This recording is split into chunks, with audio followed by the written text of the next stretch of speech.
Good morning, everybody.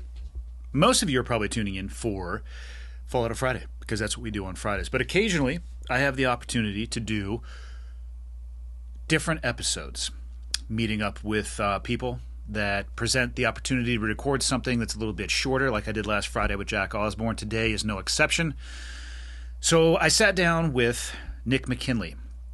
I think this is the second or third time we've sat down. He is the CEO of DeliverFund, an organization actually based locally here that is anti-human trafficking, an issue that I have come to understand a lot more about since getting into the podcasting space, both on Change Agents and also with this podcast. And these conversations are really important. So I took the opportunity when it presented itself. And specifically, I think this one is important because it allows you, the listener or viewer, to get involved if you want to. So I'm going to leave it at that and let Nic describe the app that DeliverFund just launched and how it can be of service to you and then the greater law enforcement and fight against human trafficking in general. That's it. Enjoy the episode. Okay, got the red smoke. Gun run, north or south, west of the smoke, west of the smoke. Okay, copy. West of the smoke. I'm looking at danger close now. Come on with it, baby. Give it to me. I need it. You're cleared hot. Copy, cleared hot. Yeah, but she also still has a mouth. Just because she's deaf doesn't Hey, mean she you doesn't have a your mouth. opinion. Other people have theirs. All right? What's new in your world? All right. And we're off. Earlier this week, we had a deep 20-minute conversation about where the power lies in a cucking situation, so you're lucky. Oh. You got off early. Yeah, and sounds like easy. it. Sounds like it. The debate rages on. I Yeah? can understand multiple segments of it's the person in the chair, it's the woman, it's the bull. Life doesn't have that many concrete answers, I've decided. This is why they have philosophy degrees. I feel like we're halfway there because we've spent at least an hour over the last week talking minor and philosophical issues. What's new in the world? Man, a lot of good things. Why haven't you stopped human trafficking yet? What's going on? Working on it. Actually, It doesn't appear like you're working that hard. It appears like it's still going on everywhere. the question is, why hasn't society stopped human trafficking yet? And that's actually the real problem. right. Yeah. That's where we're going with this. And you and I have talked for years now about what the long strategy is. And I know a lot of people hear my long 2030 vision. They hear the long strategy about what we're doing. They're like, okay, Nic, yeah, whatever. Good luck with that. Well, hopefully people start to see like there's a pattern here of like we're executing on a plan. And where we started at DeliverFund in helping law enforcement fight human trafficking, extremely important. But that's R&D. If you want to get in the fight and you want to learn about human trafficking, that's where you have to be in order to figure out what you're going to automate, what you're going to build. Yeah. So for the last 3 years, something we talked about, man, I think the first time I met you, we talked about where we were going on the technology side. And You talked about it broadly. I mean, there's obviously a level of discretion when Sure. it comes to the specifics or the TTPs. But yeah, ever since the first time I met you and even when I visited the offices, it was a technology-based approach. yeah, it's a tech play. It's not that we don't help law enforcement. We do. We still have analysts embedded in law enforcement task forces working that issue. But think of that as R&D. That's what helps us understand what problems need to be solved so that our engineers can go actually create scalable solutions to solving those problems. Because despite what people think, I don't care what your background is, anytime you got to send a person on a plane, that person can do one thing, and that is not a scalable solution to human trafficking. And so we have now launched an app. I guess when this gets released, it'll be out that day. September 1st, yeah, we can time it for the exact day. September 1st. All right. So if it's September 1st, then the app is released and it is available to the public. And what does it do? So go to the App Store, just search DeliverFund or HT Safeguard. DeliverFund is going to be the easiest one. Hotel Tango. Hotel Tango Safeguard. That's right. And download the app, subscribe, and then you can run phone numbers and email addresses across our data. So what is that data? That is the largest deduplicated database of potential human trafficking activity in existence. So if you are a mom and your son is playing Roblox and somebody tries to off-platform him by giving him a phone number to get him on Signal or WhatsApp or something else, you run that phone number through our app and it comes up positive, that's a huge indicator that you've got a potential problem on your hand. But more importantly, you've now gotten left of that problem. You've gotten in front of it so you can say, sorry, blocking communications with that. You, child, are no longer allowed to talk to this person who has connection to predatory activity. So it's an early warning, essentially. Yeah. It's a monitor that helps people test their thesis on whether or not somebody might be connected to this type of activity. And that could be everything from a 20-year-old college girl who wants to check out her Tinder date once she gets a phone number and wants to see whether or not this person is potentially connected to this activity, to the soccer coach, to everybody. If you're hiring a nanny for your kids, you probably want to know whether or not they're either prostituting themselves online. Probably don't want that person around your kids, regardless of how you feel about that activity, or that they are connected to some type of potential human trafficking activity. And the public has never had the ability to test for that. Never had a tool to allow them to test for that. And so that's what we've been building. The off-platforming, I believe you called it, is terrifying to me. I've actually referenced the story that you told me many times on the podcast. I believe it was a gaming console, and the kid got lured out of the house. There was like a controller outside, and like 3 states later, they found this kid. Yeah, so that was a gaming console. Again, my legal counsel doesn't allow me to say which one. Starts with an X, and then was actually chatting with X-Rectangle? Yes, X-Rectangle. Yep. It was chatting with a trafficker. The child was 14-year-old boy. In fact, you can, if you want to see the full story, go to our YouTube and check out. Just search the story of Noah, and it'll pop up. Anyway, over a period of months, the trafficker groomed this boy, and this boy thought that he was talking to another boy his age. That's the kicker, right? How many people do you think that predator was working at the same time? Probably 100. Like just a full-time job for this person. Like that's what they did. It's not a full-time job, though, because for them to communicate with 100 people, it doesn't mean they're doing it simultaneously. They got this gaming console. That's a lot of comms. That's got 20 people on it, but they're all playing the same game. So it's all in the same chat room. Is this like a Discord chat room? No, this is on the game. Oh, okay. On the game. So this is before they even get to something like Discord. Hey, hit me up here, and then they'll go to something like Discord. Then it will be an off-platforming of text message, Signal, WhatsApp. Pick your platform. They'll be on that platform. They'll be communicating with them on that platform, and then in the case of Noah, the text came through that said, "Hey, I'm actually in your neighborhood. I'm with my dad up the street. Come on up and say hi." And so they found the kid's cell phone in the front yard, and he was 3 states away by the time law enforcement caught up to him. And because we were able to do what it is that we do, and we're good at it, we were able to figure out who the trafficker was, and it was just a period of hours. I wanted to say it was like 4 hours, but then the legal process has to start. But it's important for people to understand that, like, think of this as a huge funnel. So okay, there's thousands of kids falling into this funnel, and there's a grinder underneath that's turning them into food for these freaking crazy predators. So we were able to grab one out of the funnel. Well, how many others fell into that funnel while we were working that one? That's why think about that. Yeah, that's why it's so important that we have the power in the hands of each individual. So if you think about it like a forest, and you shine a really large, like one of those spotlights that are on the ships, where you can like darn near spotlight something on the horizon. You got one of those, and you shine it. I don't think you know very much about ships, but continue. Yeah, you know what I'm talking about. I've seen them. And one of those is shining into a forest. Well, what do you end up with?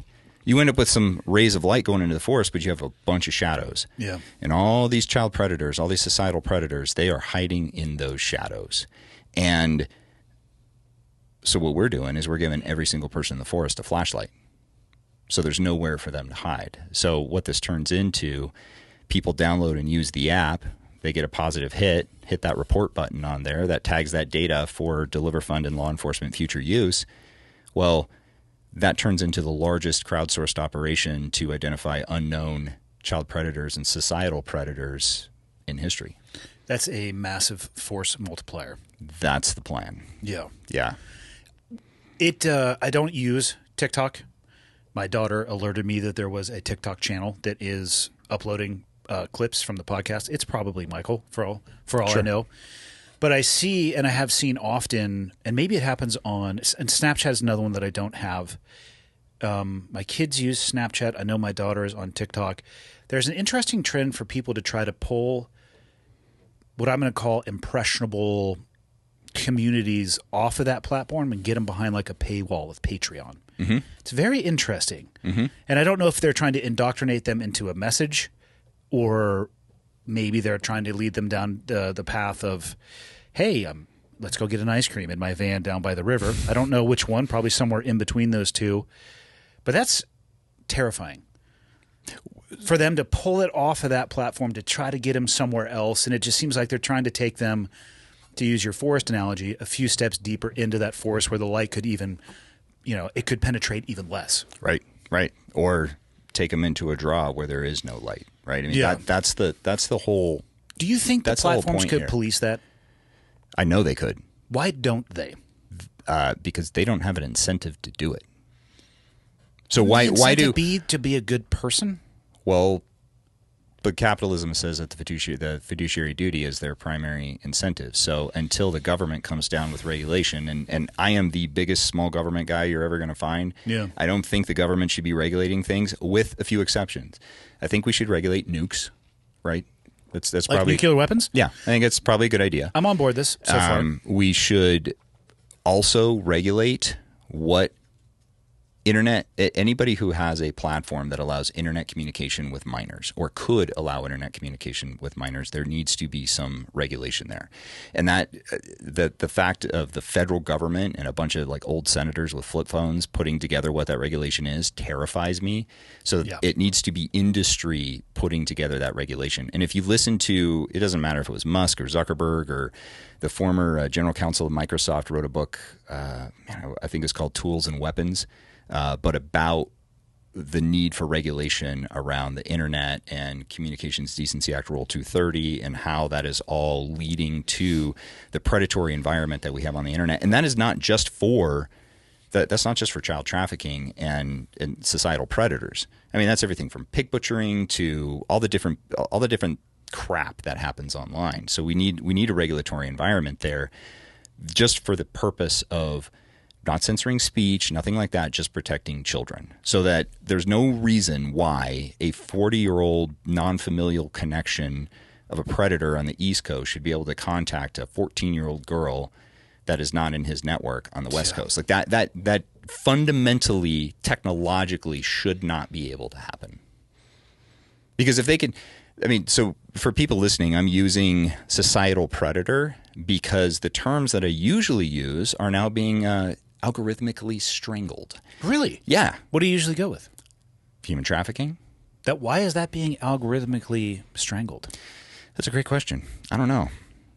They don't invite me to those meetings where those things are decided, or however that works. And I also do not receive an invite to those. Right?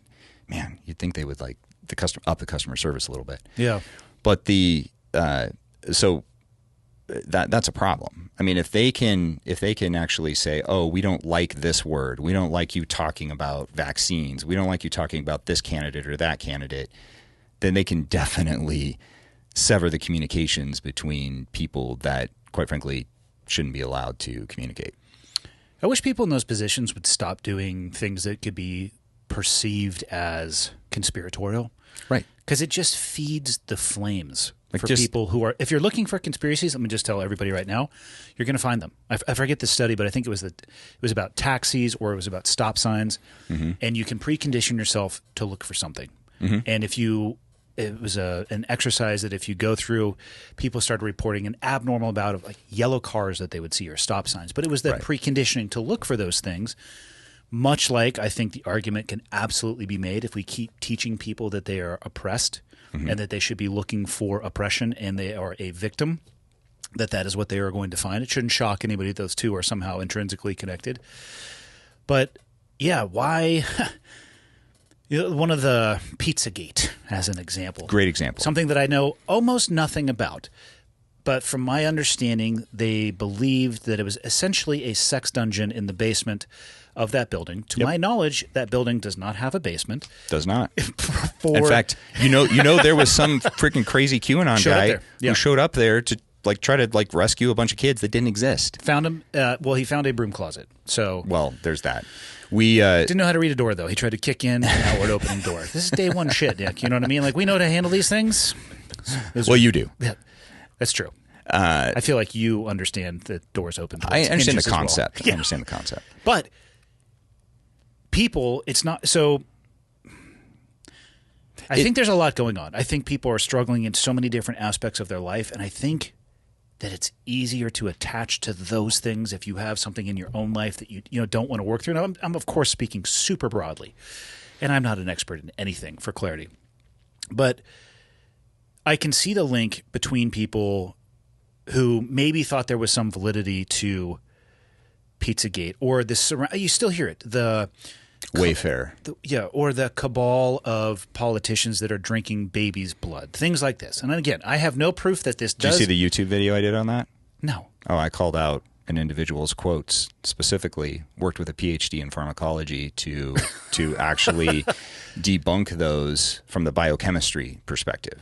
But people will still believe. Oh, absolutely. You're going to be that you will be labeled as a right-wing cuck. One guy actually called me a Epstein sympathizing. What do you call me? An Epstein sympathizing wokey or something like that. I was like, wow, it's a kind of a fundamental failure to read the room.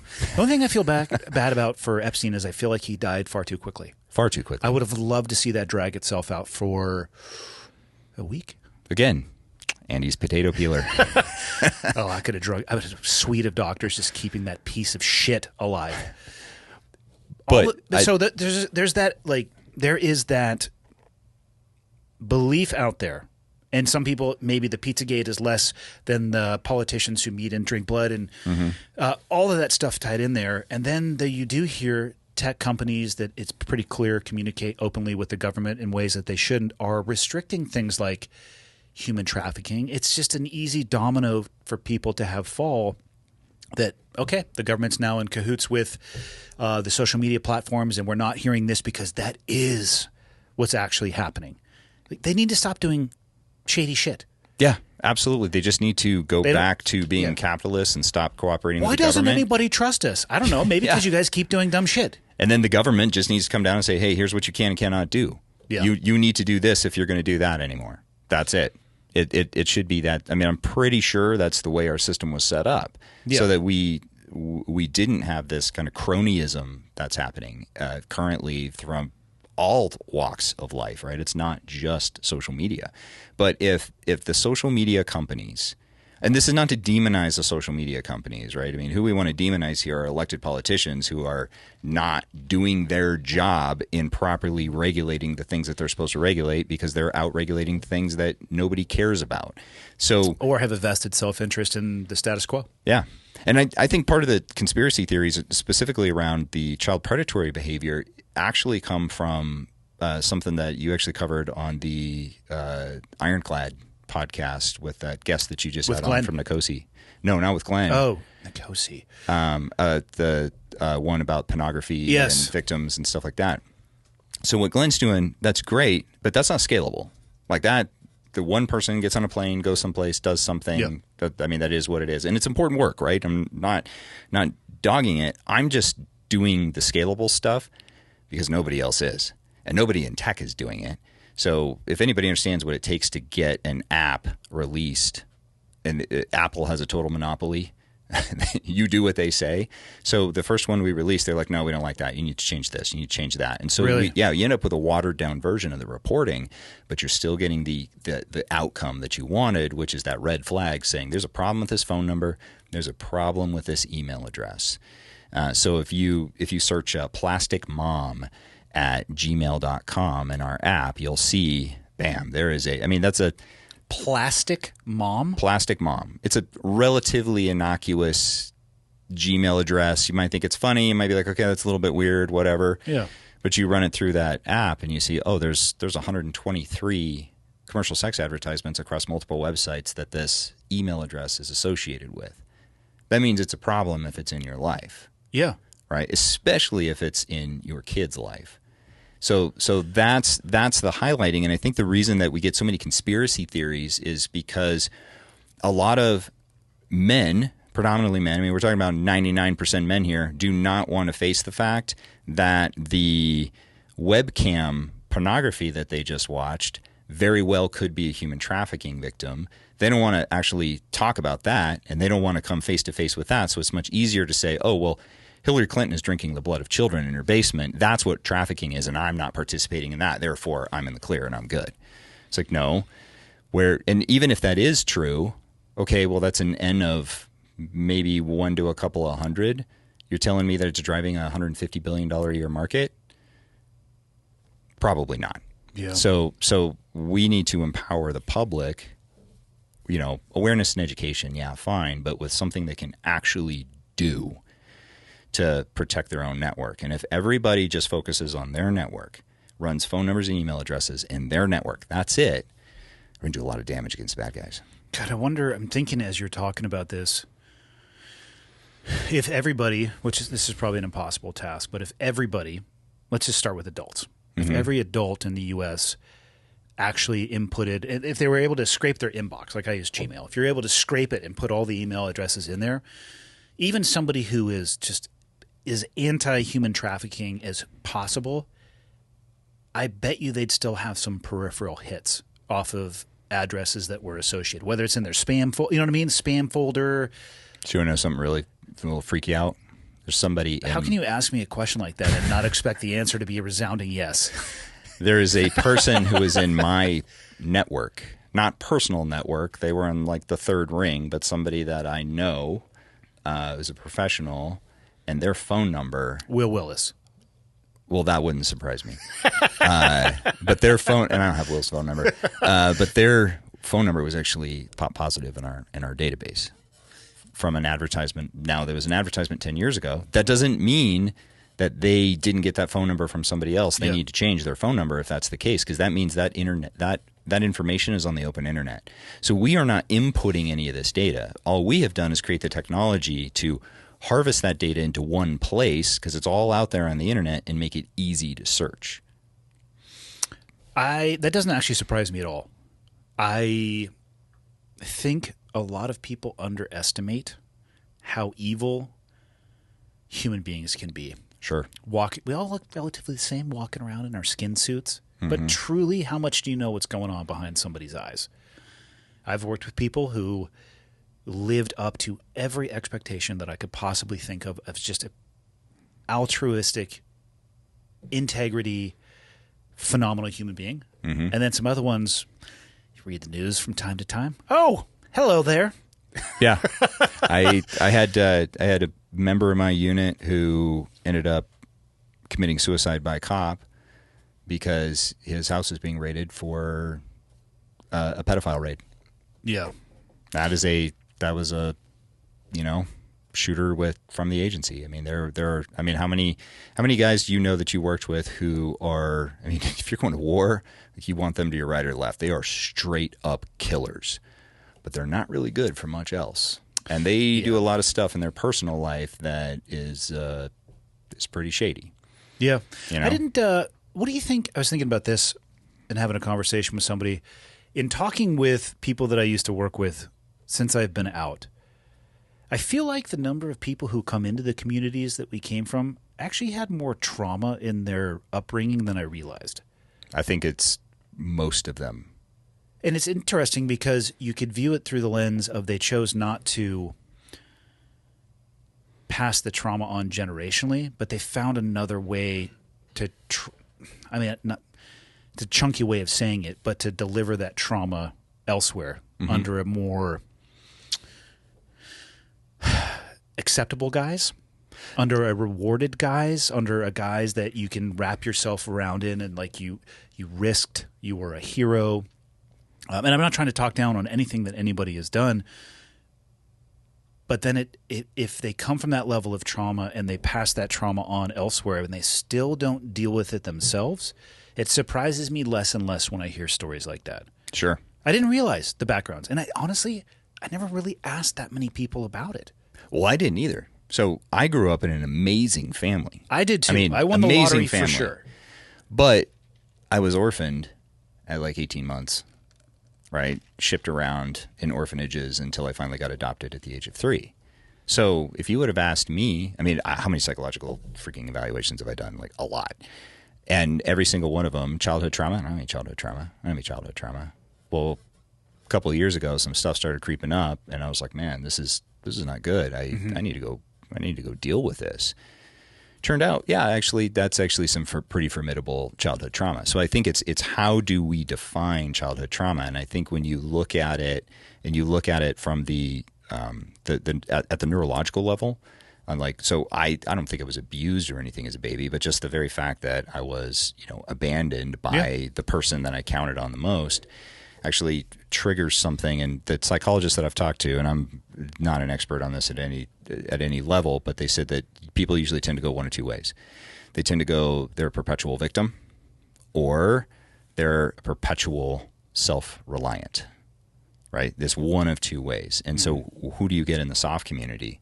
Massive amounts of self-reliance. Yeah. Right? And it's rewarded. Yeah. And so you take a bunch of people with a extreme ability to rely on themselves and then teach them that the worst thing that they could possibly do is let down the person to their right or their left. And you're going to be able to accomplish some really, really amazing things, right? Because you think about it, inside of a narrow spectrum. Very narrow. But that's why you have so many people who, when they leave, start having problems, right? The boxes start touching, the lids start bursting, and they no longer have those distractions, and so they try to figure it out, or they go start self-medicating and alcohol and drugs, and we all know how that goes. Or they go say, man, I actually can't deal with this, and I'm going to go get some real help. And I went and got some real help, and that was everything from neurology to psychology to naturopaths to chiropractic to all kinds of stuff. And I was like, okay, I got to like rebuild myself. But it was only because I started studying about that very issue, about like what is possibly happening to me, right? So the one of the things that's getting tossed around a lot right now is the concept of operator syndrome. Does it exist? Does it not exist? I think the data is pretty clear. Like you can't put a race car on the track and just keep it running and running and running for 20 years and not expect something to finally break. And the thing that, yes, guys get physical injuries, but it's the injury that they can't see and they can't sense. And by the time you start figuring out that there's something going on, it's almost too late. So they either overcorrect through self-medication, again, hyper self-reliance, I don't need anybody else's help, or they go get it figured out themselves, or they go down some really dark paths. Why do you think it affects people so differently? Man, I don't know. I have no idea, because if you put two people, and you look at the twin studies that have been done on twins, so genetically identical, that were separated at birth, and one ends up in prison and the other ends up as the president, right? And like, man, I don't think anybody can tell you. I do think that when you become an adult, you essentially become your sentient adult self. There does reach a point, and I don't know where that point is, but a point does happen where it is now your choice. And that's not to diminish anybody's life experience, but at a certain point you decide whether or not you want to be a victim of your past circumstances, or you want to do your absolute damnedest to not be. You know? Yeah. And it sounds harsh, but the only person who can make that decision is that individual. And I mean, I know plenty of people who were on a pretty dark path and then all of a sudden just decided that, you know what, I don't want to do this anymore. Pulled themselves out of it. Yeah, and then we also have friends who couldn't see their way out of the dark path, and they took the we'll call it the they took the exit. They took the exit. And it's just, I was having a conversation with a buddy of mine on the phone, and I'm really tired of the broken toy narrative. Yes. Thank you. The problem with it is not that it's not true for some people. Mm-hmm. In my opinion, and that's all it counts for, is that it's almost at a place where it is rewarded. Mm-hmm. You can expect handouts. Mm-hmm. And you could expect probably handouts for the rest of your life if you play your cards appropriately. And I think that there are certainly people who are broken by the experiences. Mm-hmm. But then it begs the question, why do some people come out of it stronger? Why do some people come out of it a better version of themselves? Does it have to break you? My theory is no. I think a lot of it depends on, to use an analogy of building a house, the foundation that you start with, I think at the end of the day, over a long enough period of time, is actually really all that matters. Because if you start with a shit foundation or a small crack that becomes a crevice, it's going to crumble.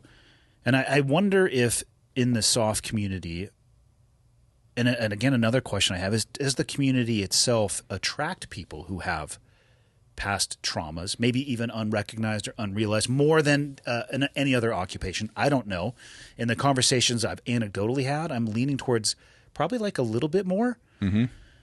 So we got to look at that from a foundational perspective. Is it the job and the stress of the job and the 20 years in the red? Because it doesn't break everybody. The 20 years in the red,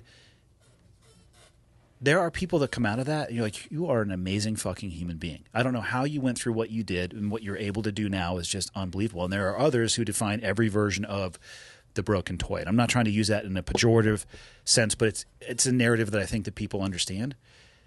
Why? Like, what is the difference? Man, I don't know. I think if we had the answer to that problem, we could solve a lot of problems. What I do think happens is one of identity. So if take the people who had childhood trauma from their fathers, you know lots of these, yeah, and it's always, I have to be stronger so I can protect mom. I need to be faster so that dad will respect me, right? That ultimately is kind of what's going on at the primal level. So if you have a group of people who are all focused on one very specific mission set, right? Because let's face it, I don't care who you were in the military or where you were in the intelligence agencies. The mission set, it's national security. It's pretty narrow. It eventually terminates down to, this person is right here, and you need to go do something. Yeah, you need to do something with that, right? It ultimately does reach a point of finality versus the stress of, say, building a company. Yeah, much lower level stress, but much more constant, right? It's not like, oh wow, made it off a target. Here's a beer. No, it's none of that. It's like, okay, I got payroll for the next 2 months, and then what am I going to do? And I'm not really. Oh crap, the app just got denied by the Apple Store, right? It makes things harder. But if you look at entrepreneurship, one of the things that I listened to an interview with one of the founders of Sequoia Venture Capital, and he was saying that he looked for founders who had childhood trauma. Really? Yeah. So Steve Jobs, adopted, right? Abandoned by his mother and adopted. Had a great family, but there was that switch that was flipped. Yeah. Elon Musk had a actually pretty brutal childhood. He wasn't abandoned by his parents or anything, but being a white kid in South Africa who wasn't going to go along with the whole apartheid thing. He was kind of a nerd, so he was getting picked on. He was the guy can take a punch. He had a pretty brutal childhood, and so when you look at it through that lens of like, okay, well, what even is childhood trauma? What defines that? There's a spectrum. We assume that just because we weren't being beat by our parents, that there's no trauma there, right? There could be any number of things. Does that then predispose somebody to go take these extremely risky behaviors?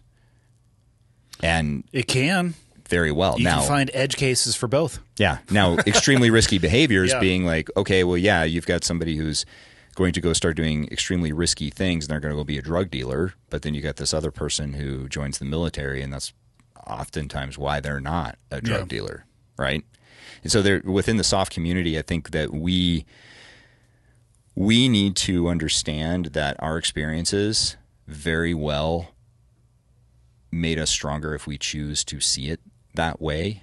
And instead of using the handouts to continue another day and, buy another bottle of Jack Daniels, we need to use those handouts as essentially an unfair capital advantage, and then go build something. So my VA disability is only 30%. I went and talked to a VA guy here, and because I was talking to some buddies, and they're like, dude, you have two medical jackets. Like, they couldn't fit all of your file into one file. Like, you could easily be 100. And so I went and talked to the VA rep, and he's like, oh, yeah, man, we just need to file this, and this is what it's going to take and all that. And I was like, nah, I'm not going to do it. He's like, why are you kidding? You're leaving thousands of dollars a month on the table. I'm like, yeah, because I'm going to use that time to go build bigger things. And that thousands of dollars is going to be just a drop in the bucket compared to what I'm going to go build. Because if all I was doing was trying to milk more out of the system, then where would I be mentally? But now I've got a job, and I've got a mission, and I've got something righteous that I'm pursuing. That's really good for your mental health. Yeah, or you could also spend 10 minutes and file the paperwork and do both. It's not going to be 10 minutes. I got to go through all these doctor's appointments and all this stuff. And I was just like, I'm just not going to put my time there. Okay. You know? And for some people, that makes a lot of sense. I'm just not one of those people.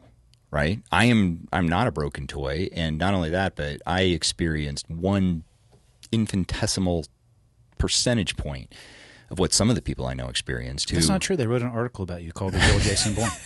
Real Jack Ryan. Jason Bourne's not real. I tell people all the time. Oh, yeah, because fucking Jack Ryan's walking around at the agency, right? No, definitely not. I mean, there's lots of PhDs, but they ain't running anywhere. Yeah. God, there are some smart people in the intelligence agencies. Yeah. I don't know. Again, speaking of a very narrow spectrum. Out of a bag, though. Like a paper bag, they might struggle. Oh, no. They could define the molecular capacity of the bag and why there's a bag and what metaverse the bag exists in. I don't know if they could open it on their own and get out. Narrow band. Very narrow band. Really no different than where we came from. No. Just a little bit of a different application of skill. Yeah. So. Yeah. Well, if you look at the VA system, using post-traumatic stress as an example of a rating, you're disincentivized to actually improve. Mm-hmm. Because if you get let's say you get a 50 or 75% rating or a 100% rating, mm-hmm. which there are certainly people out there who are deserving of all of those and everything in between. Mm-hmm. It's a weird system, though, because if you go back and you were to petition to lower your rating, economically you're going to take a hit. Mm-hmm. It's a weird structure. It's a very weird structure.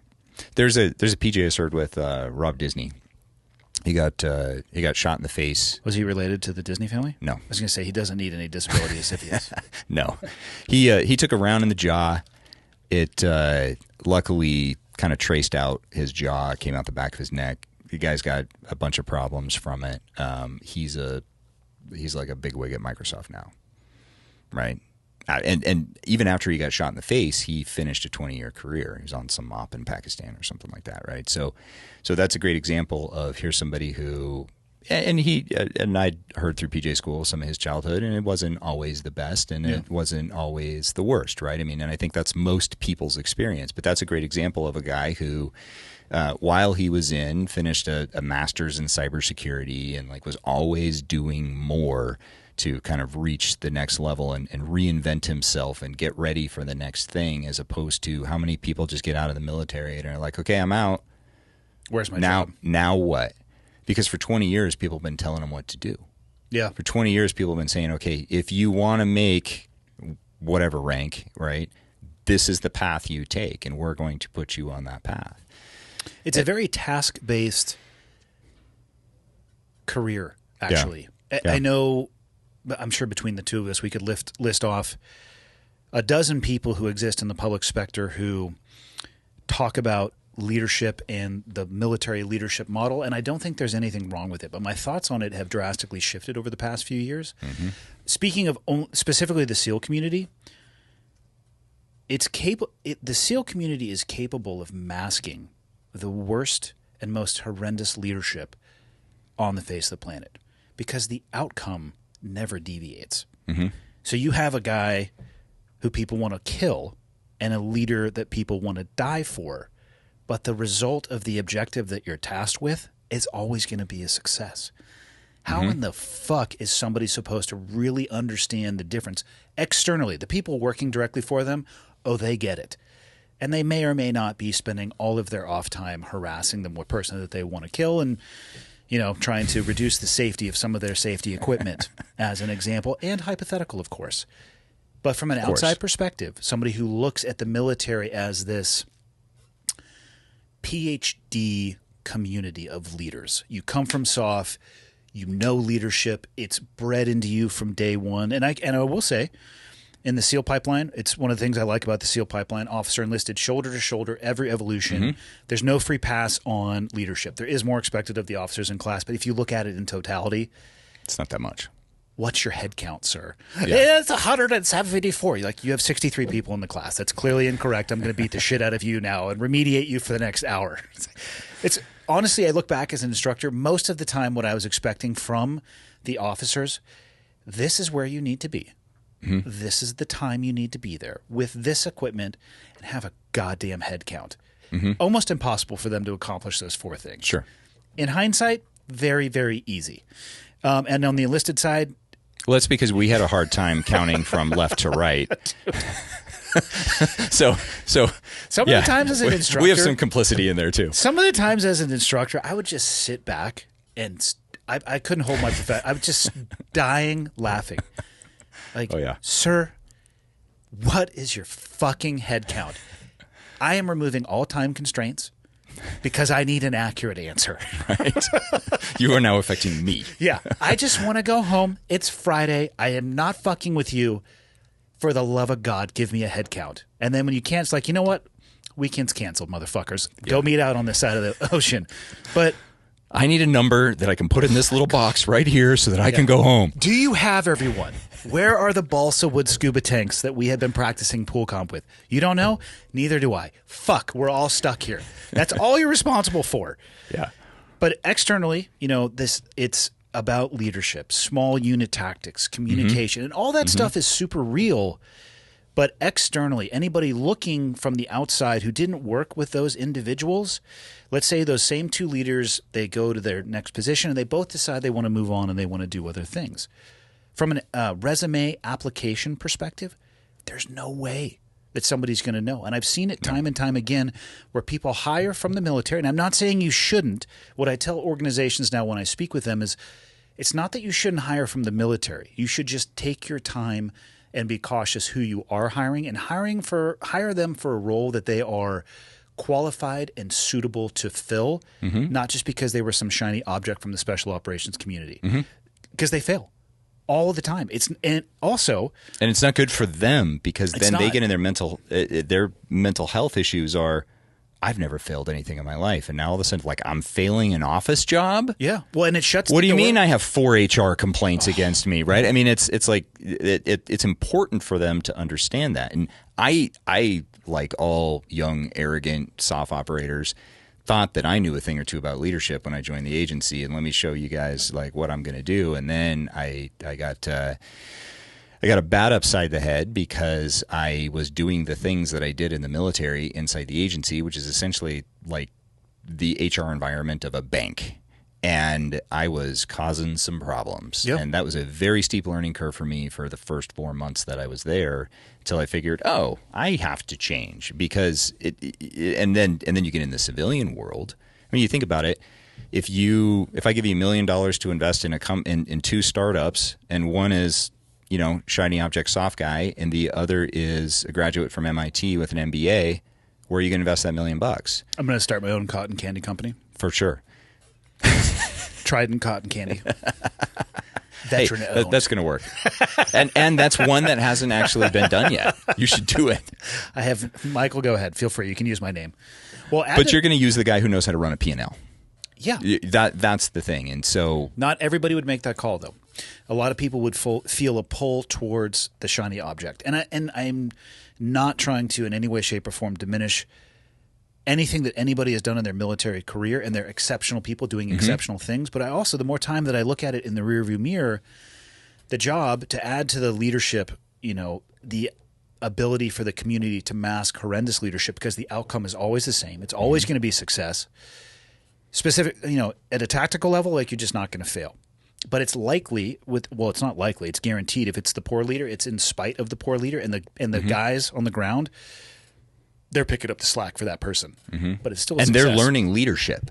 Yeah, right. well, So they're learning a version of leadership. Yeah, but they're learning how to essentially lead up, because how many conversations are they having as a team, and they're saying, okay, here's what we're going to do, but here's what we're going to tell this guy, right? So they're learning kind of some really bad habits. Yeah. And that's where I think from the leadership perspective, especially when you start thinking of the civilian world and the corporate world, I do think that the soft community for most provides an extremely solid foundation for a corporate opportunity to build upon. But one is not the other. Yeah. And build upon is the place where I would put the emphasis on that. Yes. Another thing I've realized about the soft community, and this is true of the leaders as well, it's really task-based. Mm-hmm. Even if you're ascending the ladder, there's a huge difference between knocking down tasks that other people present to you and going out and finding your own problems to solve. Mm-hmm. Like, I do believe that special operations is not and then the funding. Oh, for sure. To figure that out. Well, too. it just stay in the military model. Like, just write checks. That bounced. Right. Put it in this pocket of money. Yeah, put it in the OEF Alpha Fund over there. But there is just a huge difference between being able to. I do believe special operations is basically nonlinear problem solving. Meaning, you give us a problem, we're going to figure out a way to solve it. When you get out and you're no longer presented with those problems, and you have to ask yourself, shit, what do I want to do? What's the problem I'm going to present myself with? Man, that can be jarring. And that comes in the identity issue. I mean, I've had people who started at DeliverFund. They did great work, and I was happy to have them there for the period of time that they were there, but they're no longer good fits for the organization because we have progressed. And if the identity is, I help law enforcement, Nick, don't empower the public to help themselves, then the public no longer needs me, and harumph, I'm no longer the hero. Yeah, and that's where I think when we get, I mean, let's face it, when you're a soft guy in the military, you're pretty tied to that identity, especially when you're around the conventional military, and oftentimes we end up burning bridges with the conventional military because we treated them, quite frankly, pretty poorly. And also, you never take the time to give them the credit that they deserve. Yeah, it's like you're sleeping well. You're an air-conditioned hooch. You got a good, decent chow. Got a prison gym outside. You're really Where did all some that stuff Air come Force from? shit right now? Well, sorry. We were harder men. Yeah, You know? for sure. Your air conditioning didn't quite go down as low as ours did, right? The water wasn't We quite the slept right with the heat temperature. on, even in the desert. Constantly. Got to live hard to be hard, right? Yeah. You got to turn big rocks into small rocks and small rocks into dust. It never ends. And we loved watching you do that. Do you think it's true that for Air Force bases, they build the runways last? I had always heard that when I was in. I have heard that when I was in too. I have great no model. idea. I've never watched an Air Force base being built, but It's a power move. I mean, yeah, it makes sense. I They're mean, like, oh, well, we hey, got all this. Congressmen and senators, we don't have enough money to finish our base. We have an amazing barracks, the Chow Hall, top-notch, bowling alley, perfect. We don't have a runway, though. So If you want us to use this thing, you're kind of going to have to give us some more money. yeah. Yeah, and like it. and who would actually be fired if they actually did that? Nobody. They'd probably get promoted because they will promote the problem out to get rid of them. Yeah. And then eventually, we wonder why we have all the problems we have. So kind of back to the foundation of leadership and the foundation of getting things done. I do think that your average soft operator does have a extremely strong foundation for problem solving because that's what you are. You're solving problems non-linearly in real time, and they're problems you've never seen before. Okay, great. Or a lot of those problems are. So that's a great foundation on how to think through things, but we don't get taught, as an example, principles. Like we were taught leadership, but were we taught principles to apply to ourselves and our teams and our organization? No. Yeah, I don't remember. I mean, I've been out for 10 years now. I don't know if it's changed, but I suspect that that's still not being taught. It's one of the things that I had to figure out when I got to the agency because I had the guys on my team. I had a lot more leeway than we do in the military. So I had guys on my team, especially as a country team leader, that quite frankly I didn't really like. And I had guys that I liked, and then I had guys that I liked and I trusted. And then I had guys I didn't trust. The guys I didn't trust, whatever, go sweep floors. But the other ones, how do you use them properly without burning out the guys that you like and you trust? Yeah. And only ever giving the really good missions to the guys that you like and you trust, because that'll crush morale faster than anything. So I had to come up with a series of principles that I could use to make decisions when I was tired and pissed off and maybe just got bad news from home or whatever the case may be, right? And I could just run them through in my head and be like, okay, am I doing this? Am I doing that? And I could also apply to myself. And that actually helped me be able to navigate the HR environment of the bank that is the CIA. And that really helped me when I started building things in the civilian world, because I understood the nuances of leadership, where you get somebody who is a computer engineer, right? And computer engineers kind of write their own ticket, especially if they're really good AI engineers. One of the biggest points of pride in probably my entire professional life, which hasn't been that much of a slouch, has been one of my computer engineers, I think it was Amazon, tried to poach him for about $200,000 more than I pay him.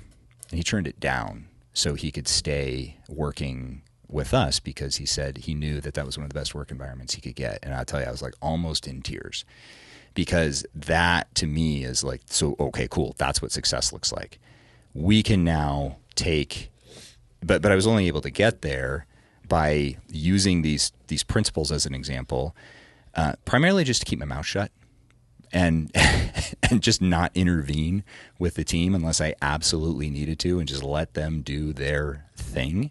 And yeah, maybe things aren't as organized as I want, or maybe somebody's not quite putting in what I want, but at the end of the day, they're so much happier, which leads to so much better outcomes. I mean, that I think is one of the big differences between the civilian world and the military, and especially in SOF, is in the civilian world, very rarely is anybody dying if things don't go well. So there's no quiet quitting on a target, right? That doesn't happen. There's no, a helicopter pilot doesn't just say, I just don't feel like flying my best today. I mean, that doesn't happen. When you're in those high stress environments, and especially in the lethal environments, everybody's giving it their all because their incentives are properly aligned for them to do that. You get into the civilian world, it's not that way. Yeah. So you can get somebody who's just sitting on your payroll, just sucking up a paycheck while they're going to class and getting their resume ready for the next move, and they're not giving you their all because there's no consequence for them not doing that, no personal consequence. And that, I think, is a big driver of the difference between military leadership and civilian leadership. Is at the end of the day, even if you have a really terrible military leader, the environment gets a vote on how hard those people are going to drive, the people on the ground and the people underneath that toxic leader are going to drive towards the objective. Well, they've been screened and refined, especially in the world we come from too, and are also contractually obligated. Right.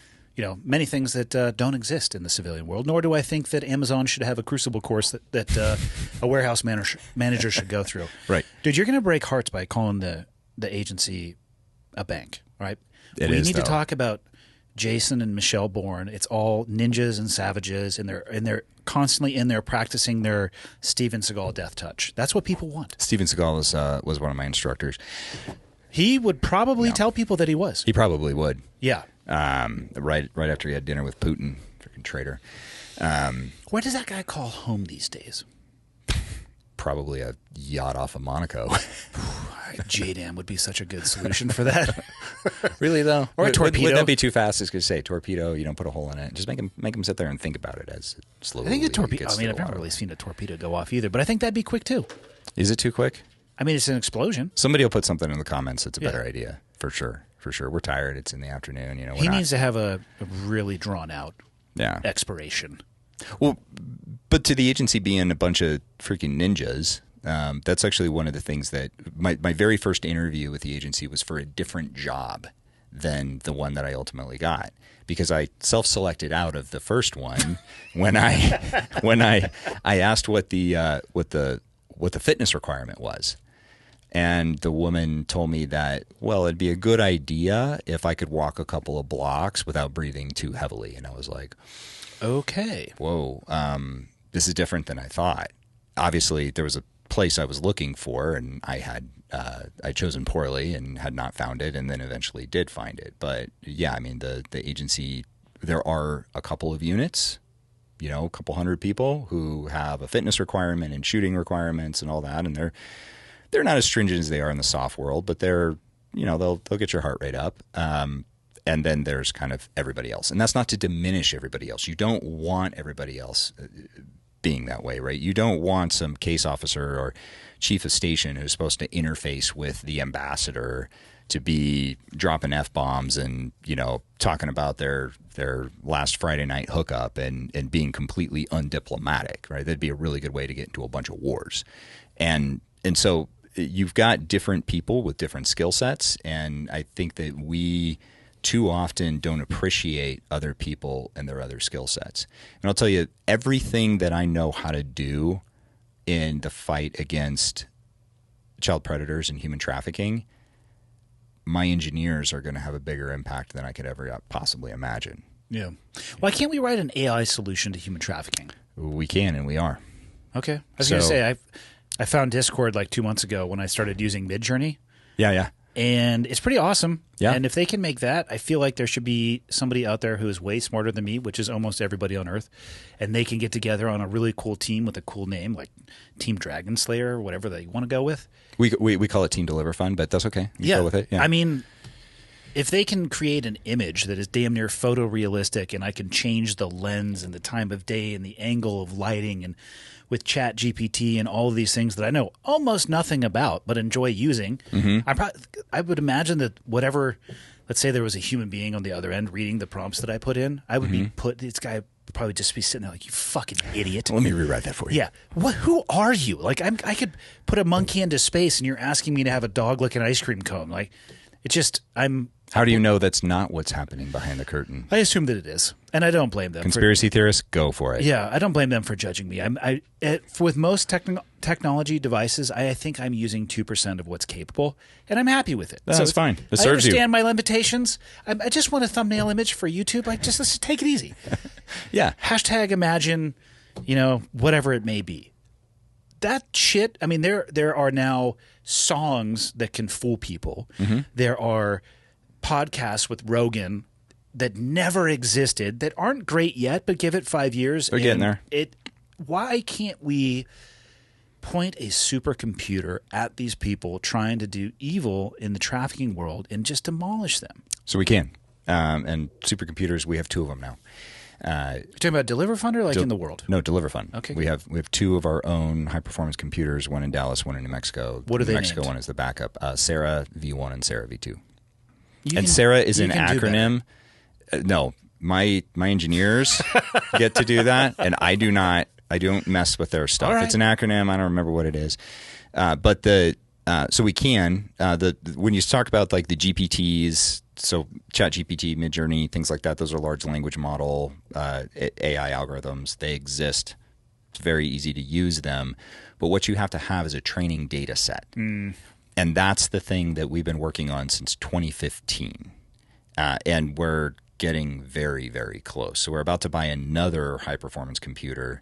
We're buying 2 of these extremely expensive GPU blades that will actually be able to – the computer will be able to look at the imagery in the same way that our analysts can look at the imagery and make a determination as to human trafficking, not human trafficking.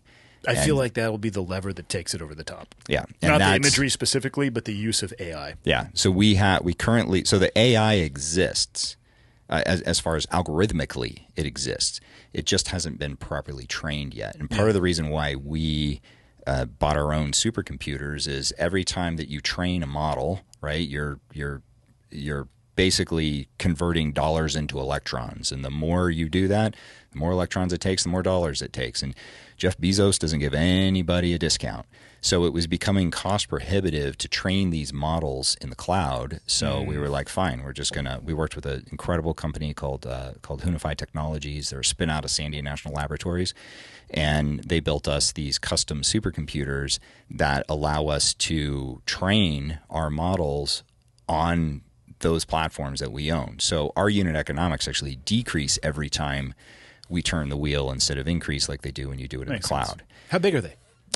They're really not as big as you would think. Like table size? No, they're a box probably about that big. Have you guys programmed They plug into wall power. Program it to say, shall we play a game? No. I would run the fuck That out of would that be- room. We should though.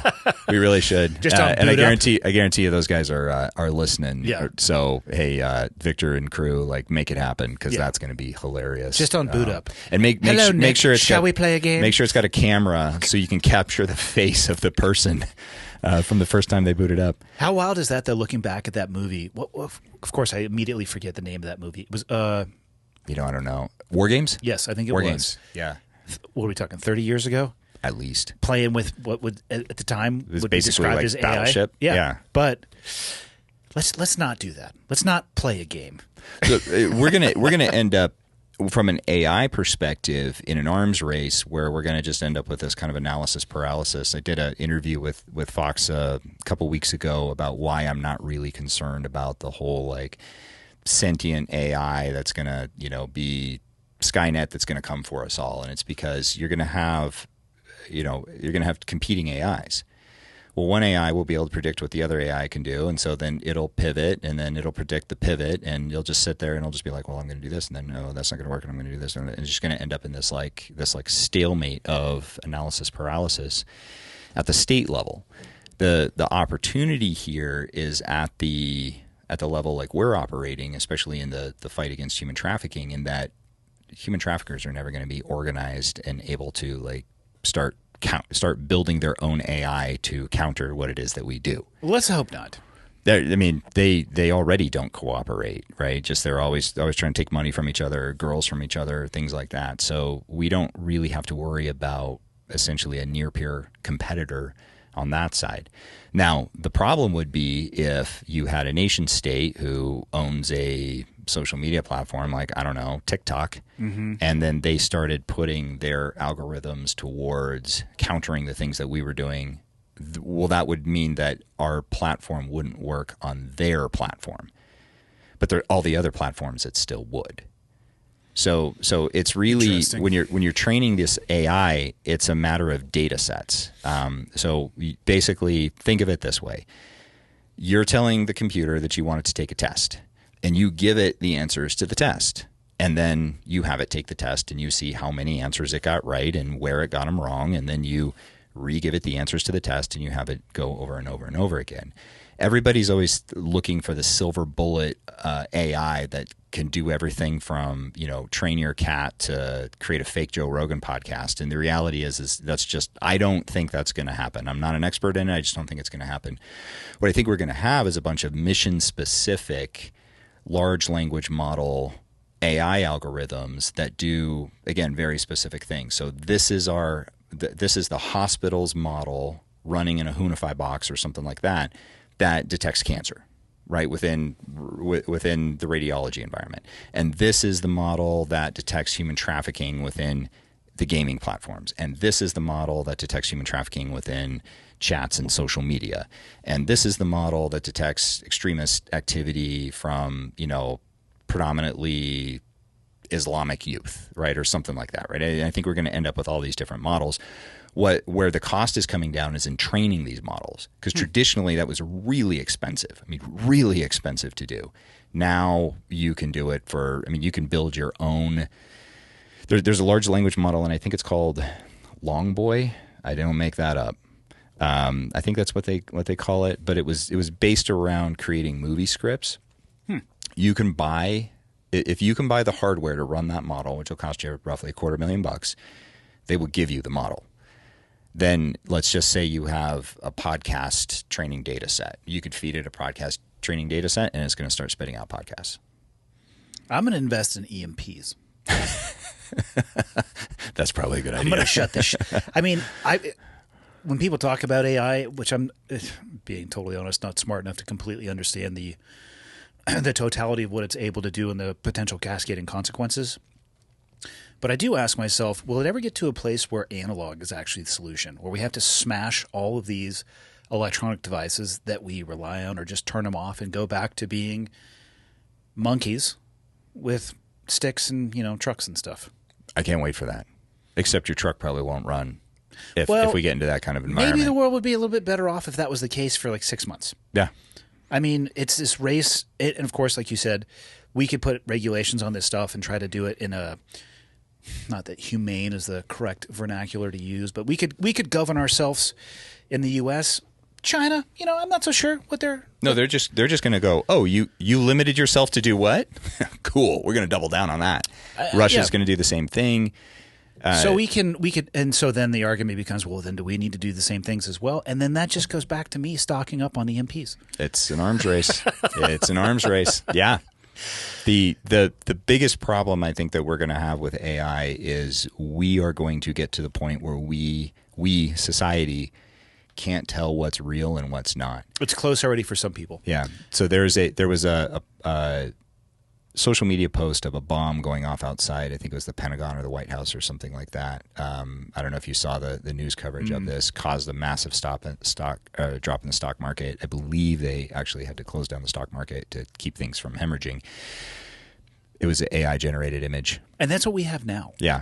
And so the velocity that even from a rudimentary understanding, the velocity with which it's increasing in its capability. Mm-hmm. But we're also going to have AI. So you got to keep in mind, whatever's true, the inverse is usually also true.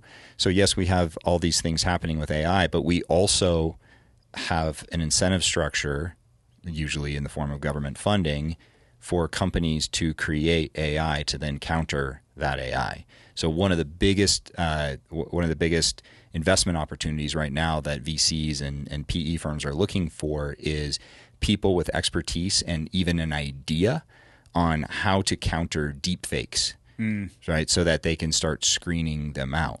And so I actually think that we're going to go through a pretty rough period, but then things are really going to smooth out because once it gets figured out, well, the AI will largely become predictive.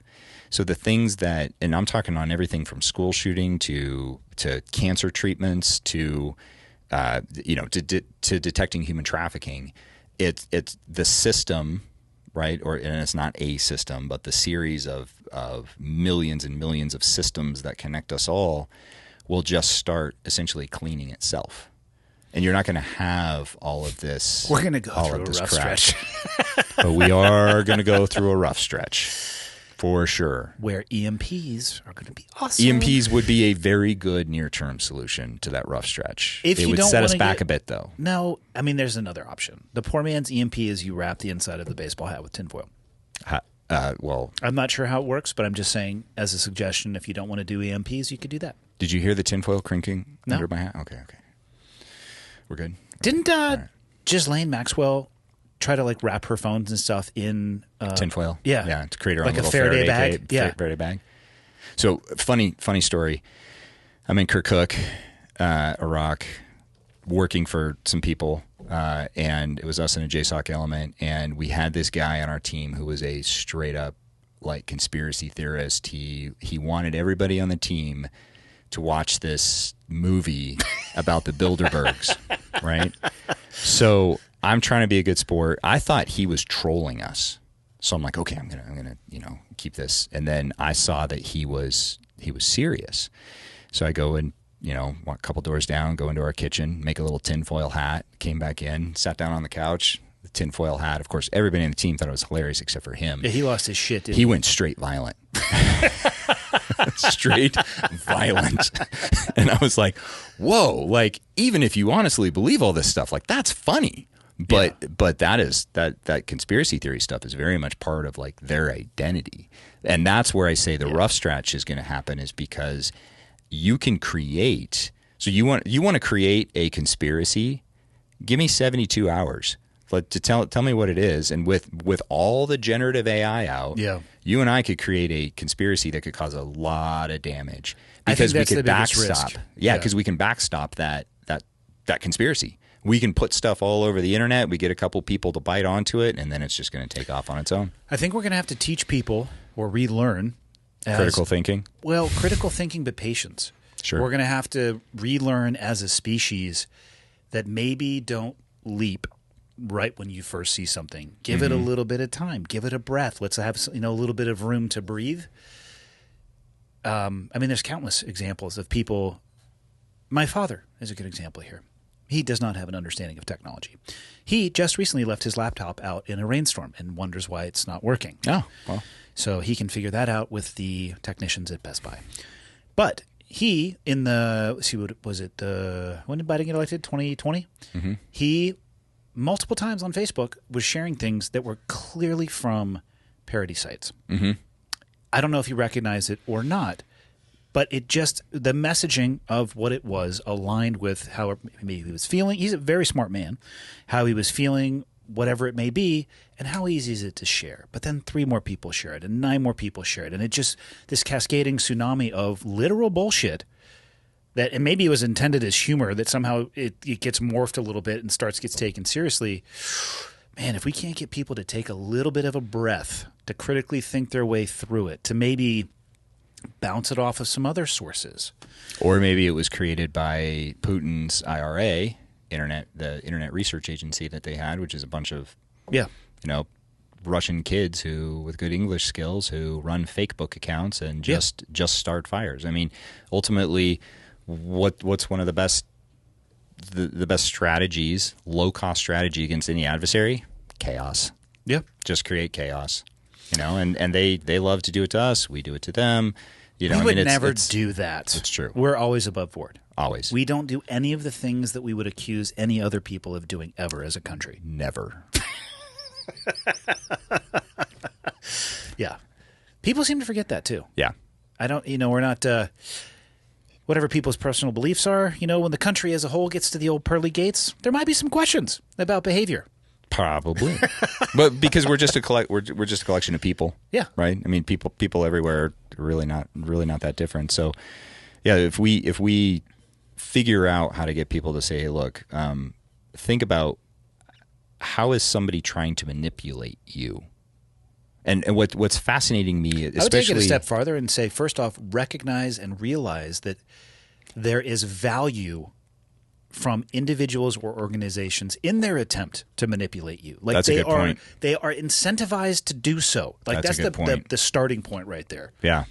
Yeah. And the thing too with like the older generation, like your dad will know if he's being manipulated in the physical world. Yes. Right? He'll probably call somebody out on it, but probably has no concept of whether or not he's being manipulated online. I can confirm that 100%. Yeah. So and my parents are the same. So they didn't grow up with these technologies, but we also didn't grow up with these technologies. So, and I mean, look around the world. I don't have a lot of hope for the younger generation, but now I'm really old because I'm sure every old guy before me said exactly the same thing. It's true. But it's people understanding, yes, there's a lot of value in manipulating you. There's a lot of value to somebody, and the only question is whether or not you're going to participate in that manipulation. And even if you are being manipulated, people are going to share things. They're going to do all these different things. When I did that YouTube video about very specific statements that a actor made around that whole adrenochrome conspiracy theory, and I stated, pharmacology and biochemistry, still it was like, oh, well, those chemicals act different in some people's bodies than they do in others. It's complex. Yeah, really. Where did you nest this video? I need Michael to pull this up so people can find it too. It's on my YouTube page. There's not very many videos there. It's just when you say that, do you mean DeliverFunds? No, Nick's. So at the Nic McKinley. All right. Because I didn't want to harm the algorithms on DeliverFund. So the algorithms. Yeah, we owe him a lot for creating the internet. We really do. We really do. You pull it up here? Oh, he will probably. Your YouTube channel is called that? Yeah, it's the Nic McKinley. Okay. There's only, I think, 2 videos or something like that on it. But the point is like, I was like, cool. Like, here's the science. Yeah. Here's the indisputable fact. Don't confuse people with the facts. Yeah, and people are like, oh, well, how do you know you're not I don't, motherfucker. That's why I had a doctor come on and talk about this who specializes in this. Yeah. Well, she didn't want to give her identity because she didn't want to get attacked by all the freaking weirdos. That's sad. But that's the world we live in. So Do I was you like, find cool. that shit, Michael? I'll get attacked by the weirdos because it happens all the time anyway. What was the video called? Man. You're doing a real good job of just really having this stuff consumer facing, really easy for people to find. But you see what I mean when I the say adrenochrome stuff? Yeah. Okay. Let me see.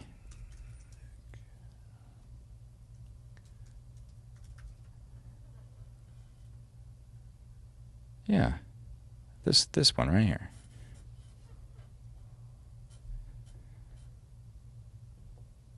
It's that second one.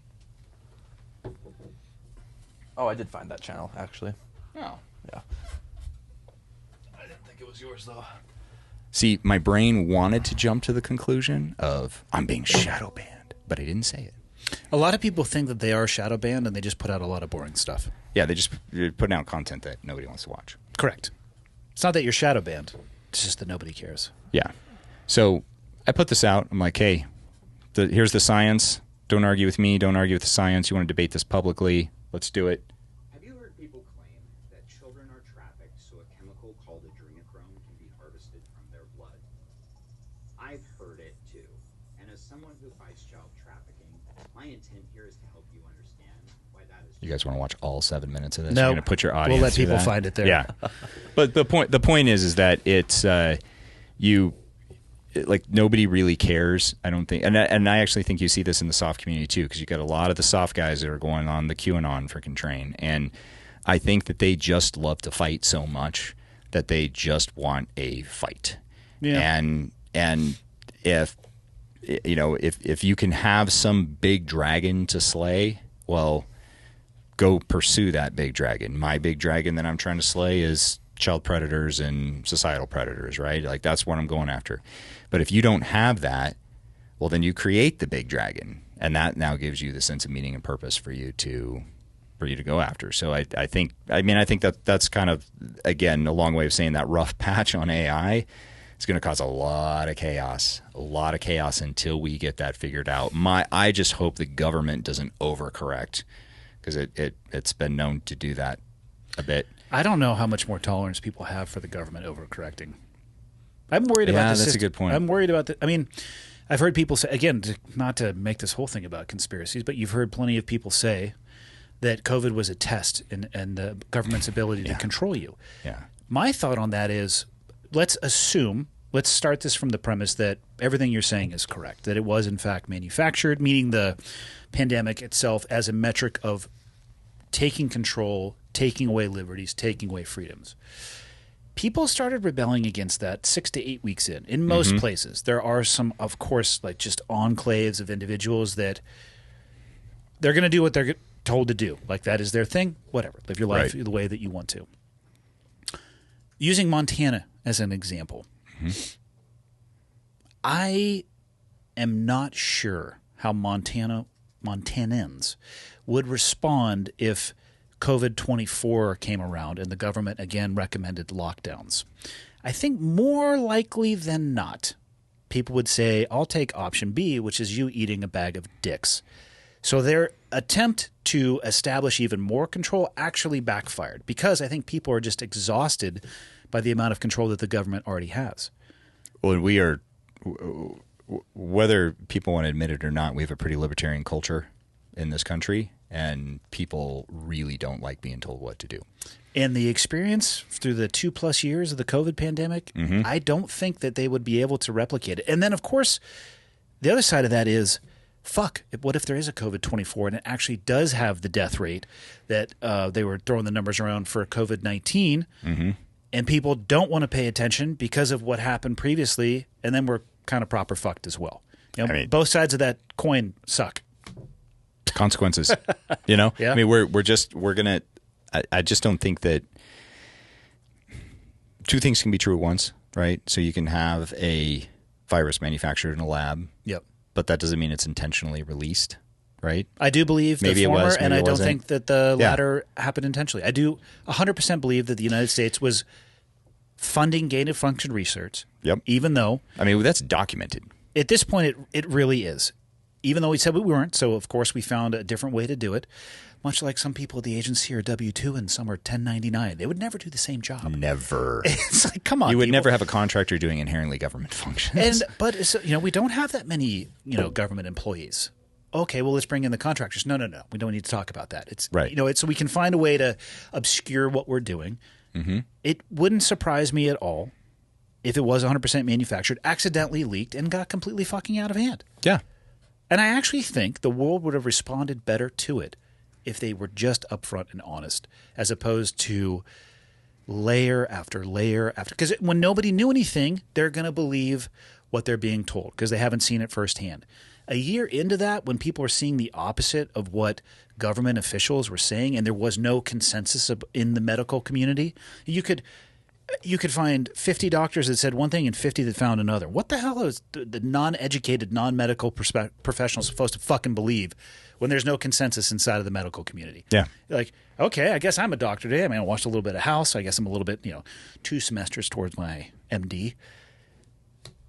I think if they would have just told the truth, then it might have actually, told the truth. It would have been less of an exercise in control if they would have told the truth, but it would have maintained their ability to try to pull some shit like that in the future. Because I think that rounds out of the barrel. But I think this goes back to the original point that you made, which is the proverbial they, right? The government, media companies, the cabal. Whatever. Yeah, the cabal. I still don't know what a drinking fucking blood of cabal is, children. but I love that word. Let's start one. Let's start Michael, cabal. can Let's you start look up cabal for me, please? So at Yes. least I can use it improperly, Indeed. intentionally. If they would just stop doing such shady things, just stay out of it. Yeah, Right? that's the problem. Like Jay Bhattacharya, right? Probably one of the foremost experts on this issue. I mean, I think the guy's got a PhD. Ooh, an intriguer. Oh, there we go. A cabal A secret scheme or plot. is a conspiratorial group of plotters or intriguers. I, from here on out, will call myself an intriguer because I'm intrigued by things. So together we're a cabal. There we go. Done. Michael, are you intrigued by things? Generally, I mean, he's yes. sitting here. Do you want to isn't he? join our cabal? Yeah, I'll join. Okay. You can there we come up go. with a name. It doesn't have to be right now. You can think deeply I'll over think it, on it, and yeah. then we'll make a bumper sticker or a T-shirt. Okay, sounds All right, good. there we go. But you heard it here first. Yeah. Cucks are us. No. Close. That's the Getting there. 80% solution. I'll refine it as it gets closer Okay, to the end. for sure. I'm not against cucks being in there. Okay, If we could perfect. make an abbreviation that was something like CIA, Cucks in Action, I would be okay with that. That's yeah. That's actually probably the 95% solution right there. That's really good, actually. I would wear a shirt that said CIA, and then under it, Cucks in Action. Oh, you kidding? Half the Fuck, rush to trademark that right now. But we have until the 1st before this episode comes out. half the people at the agency be wearing that shirt underneath their their button ups. I mean, there's a broad range of apparel and merchandise that could go with that. I'm really liking. Yeah. Our cabal It could go far. Our cabal is a banger. It's good. Yeah. All right. Yeah. What the fuck were we talking about? That's a good question. We were talking about Your people original stop doing point suspicious about things. doing shady stuff. So when you look at the Great Barrington Declaration that Jay Bhattacharya wrote, Dr. Bhattacharya, probably one of the foremost experts in this issue, right? I mean, in pandemics and economics. I mean, the guy's got a PhD in essentially both of them. So teaches at Stanford. He and a bunch of doctors get together. The way the doctors are supposed to do, they write the paper. They're like, here's what we think you should do based on data. And no one's heard of it. You can't find it.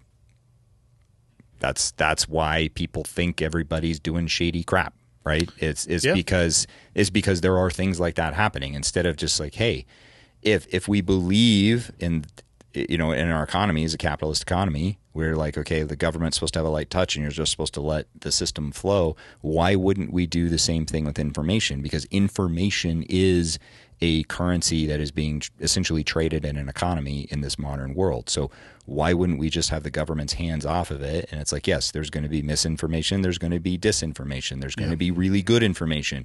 There's going to be all of that, though, too, even with government intervention. Absolutely. So government, just stay out of it. So then we don't have to find out 5 years later that when somebody buys a social media company that you are actively routing the Constitution to try to meet your ends. And I mean, part of me, I kind of get it because you're telling me you never put forward a purchase order at a SEAL team that was like, you knew exactly what you wanted and you knew exactly what company you wanted it from, but you couldn't write it up that way. So you wrote it up in a way so they were the only ones who could possibly get it. Don't know what you're talking about. No idea. And so when you look at it through that lens, it's like, all right, well, if the government would just stay out and just let the system work itself out, because it kind of always does as long as the government stays out of it. The problems really happen when the government gets in and they create a problem and then they tell you not to look over there and then they cover up that problem and they create another problem. And it's like, well, wait a minute. If you're doing that, what else are you doing? We want to see behind this whole curtain. And I think the biggest problem is that government now has become a career, an occupation, yeah. as opposed to a service to your fellow American. Right.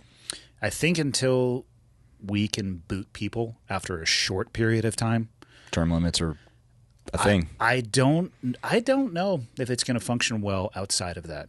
Yeah. I mean, if you can enter into this system and your net worth is damn near guaranteed to explode, and Which, how does that happen? Like, who is that investor? Because I want to give them some of my money. well, right? Like, yeah, there's a few. I'm sure it's all above board. I'm sure that they're 100%. beating the best wealth managers in the history of wealth managers. wasn't Epstein a wealth manager on paper? I actually don't know. I think he was something like that. That's why Gates was talking to him. Do you think that That's they what he will said, ever anyway. release like the full details of how many politicians and people in power that person was in communication with or facilitated travel or meetings with? Or what intelligence agency he was working for? That's a bold claim, sir. That is a bold claim. Yeah. Speaking of conspiracies, I don't think it'll ever happen. That's unfortunate because until something like that does happen, I think it erodes trust and integrity. Because again, you tell us that you're not doing anything shady. However, I have multiple things that I can point to that appear to be shady, that appear to be ongoing, and you're serving your own best interest as opposed to the interest of those you're supposed to serve. Right. Maybe get fucked. Yeah. Do you think that's driving a balkanization of our country? Man. Yes. I guess the bigger question for me is it intentional or is it a byproduct of the system gone awry? I think it's a byproduct of the system got it right. I agree with you that that's what's happening. I mean, I meet so many people who move here and they essentially claim that they are political refugees. They're moving here from California, what pick a blue state, right? Yeah. And I've met a couple of people who were leaving Montana. I'm like, why are you leaving? This one woman told me there's too many guns, too many pickup trucks, too many American flags. I'm out of here. And I was like, okay. That's, I mean, maybe for her, that's not her jam. But cool. But the point is that people want to be around like people. I mean, that is tale as old as time. And so people are going to, I mean, you already see it as people start kind of migrating. So what happens when a state like Texas, which is a donor state to the federal government, does not need a thing from the federal government, tells the federal government to go kick rocks when the next 2024 comes along? I mean, so this is why. a question I don't want to know the answer to, actually. This is why I say that we're in for a rough patch, I think. Yeah. Yeah. You know, there's just no, but that also hopefully will cause people to stop looking to the government to solve all their problems. How dare you? That's why the government exists. Right? Wait a minute. It's No. not. Government, I'm pretty sure it says by the people, for the people. Pretty sure. I love Glover's, motto, be your own first responder. Or maybe that's 30 seconds out. I don't fucking know. I got cool friends who do cool shit, and one of their mottos is be your own first responder. Yeah, who is that? It's either Glover or Evan at 30 seconds out. I thought that was 30 seconds out where they were. I think it's 30 like, seconds out is be prepared to self-rescue. Oh, yeah, you're right. I think Glover is be your own first responder. Yeah. And you look at what Glover's doing, that's awesome. I mean, so and this is an example, and I don't care if you're one of the freaking soft guys who are like, I hate that guy because he was on my team and whatever, right? Like, it doesn't matter anymore. And also, don't forget, somebody hates you too. Yeah. So like none of that matters anymore. There are certain people, I think Evan, right? Have hair? Yeah.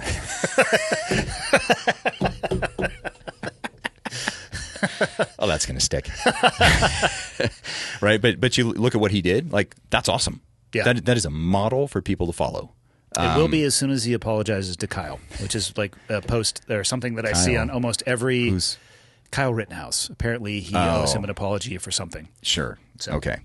Yeah, because, hey, I think it was Steve Jobs who said you can please some of the people some of the time, right? Yeah. So but never all the people all the time. No, so just keep marching. What Mike has done, what Glover has done, what Sorelli is doing, even what Jocko is doing, right? I mean, you look at that, it's like, hey, look, I don't care if you served with these people and you like them, you don't like them. It doesn't matter, right? Look at the outcome. Look at the things that they are doing. Evan had a thing that he wanted to do, right? And it's using that platform. I mean, I don't follow him closely, but at least in the early days was trying to use that platform to better society. I think he still is. Okay. Amen, brother. Freaking continue on, right? Continue mission. Mike realized that, hey, you got a bunch of Americans who, quite frankly, were the power grid to go out and Amazon to stop, 2-day delivery. Problem. Like we're gonna see some real problems. Let's start solving that problem. And instead of just complaining about it and talking about it, actually started moving his feet to solve the problem. I like to think I'm kind of the same thing on the fight against human trafficking side. Right. So there's so many different examples of picking a problem and then attacking that problem, which is quite frankly no different than what we did overseas. Yeah. Right. So it's just a different way of doing things. Same and it's skill a different set, methodology. different end state is all it is. And same mindset. Yeah. So that's a great example of doing that. And then actually developing, so you look at what Glover did with his book, actually developing the expertise to be credible enough to write a book that actually makes sense and can help people advance the ball down the field. And really, I think where we are as a country, where we've really lost things, is we're no longer self-reliant. Kind of take it back to childhood trauma piece, right? And that's a lot of people across our country. And so we're incentivizing victimhood. And if we could just incentivize the self-reliance, hey, Evan went and built a freaking massive content company that happens to sell coffee. That was super smart. You can do that too. Hey, Mike happened to go have this idea and built a whole company around it. You can go do that too. Anybody wants to fight human trafficking and create their own DeliverFund, like I will totally help you with that and show you how to do it. And we'll give you back-end well, not give you, but we'll help you. We'll license it. Let's not get crazy here. Right. But with back-end technology and data and like, cool, you want to help your local law enforcement, if you're going to be some rogue vigilante, we're going to tell you to kick rocks. But if you're going to do it the right way, cool, we'll help you do that. So like, just as a group of individuals in society, helping everybody else, and I mean, what is it? A rising tide lifts all boats, and it seems like there's too many people who just want to lower the bridge. Yeah, and I wonder if people fail to realize that the more resilient and self-reliant you become, the less susceptible you are to that manipulation, because you don't have to look to everybody else to solve the problems or for information and answers. I mean, those are the things I think about at night sometimes when I can't sleep. Like, is there a cabal behind the scenes who has this architecture to make people so pinned into a corner thinking they have to rely on everybody and everything else and that they're not capable of any? Is that the actual end state? Well, sure. I mean, isn't the World Economic Forum basically a type of cabal that has a end state that they are trying to drive towards? They say some weird shit at that forum. Right. So yes, but that doesn't make it a conspiracy. That just makes it a bunch of people that are trying to drive towards their goals. Yeah. So cool. Why are we? If that's your issue and you want to counter them, well then build an organization to counter them. Like Cox in Action. Sure. Like our cabal. Currently there's 3, but much like... It's 3 strong. Much like the movie The Hangover. At first I thought I was a lone wolf, and then I found 2 other wolves, and my wolf pack grew to 3. Michael can write the bylaws of Cox in Action. And we have bylaws? Oh, yeah, we have to cut our hands after this. And Look, cut the hands, I'm fine. But like bylaws, I'm out. Jesus. Fuck, this is supposed to be a Friday episode. We're almost like over an hour and a half. What do you want to edit on? That's what editing is for. We don't do that shit here. Oh, all right, okay. that's expensive. What do we want to end on? What do you want to end on? Bring it back to DeliverFund. So we started with, no doubt everybody's heard, seen, whatever, the Sound of Freedom movie.